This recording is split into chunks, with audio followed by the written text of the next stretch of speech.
And this graph just lays it all out so perfectly. Look at that top curve. That's your 1% improvement just skyrocketing over time. But, and this is so important, look at the bottom curve. That's what happens if you get 1% worse each day. Your bad habits compound too, dragging you all the way down towards zero.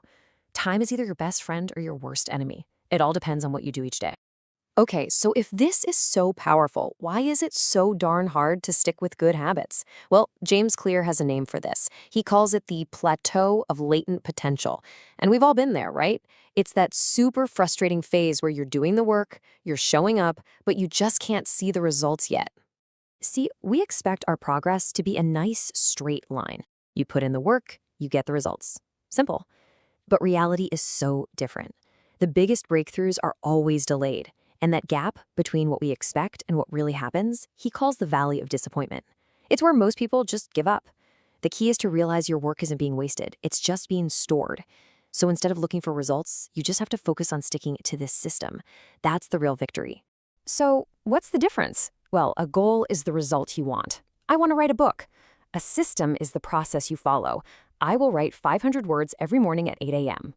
Goals are about crossing a finish line. Systems are about staying in the game. And here's the best part. When you fall in love with the system, you don't have to wait for the result to feel good. You get to feel successful every single time you show up.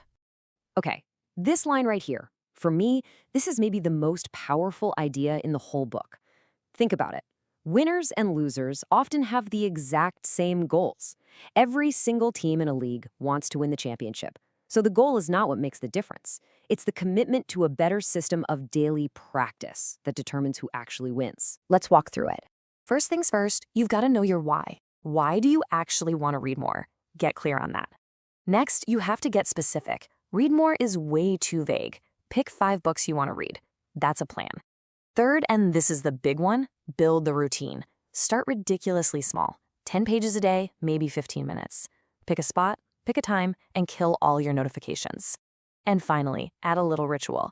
Make it something you actually look forward to. With a cup of tea or some good music. Make it an experience. And if you want to make that system really stick, add a little more layers. Keep a little log of what you've read. Take some notes. And here's a huge one. Give yourself permission to quit a book if it's boring. A system is supposed to serve you, not feel like a prison. Remember, the real win isn't finishing one book. It's becoming a lifelong reader.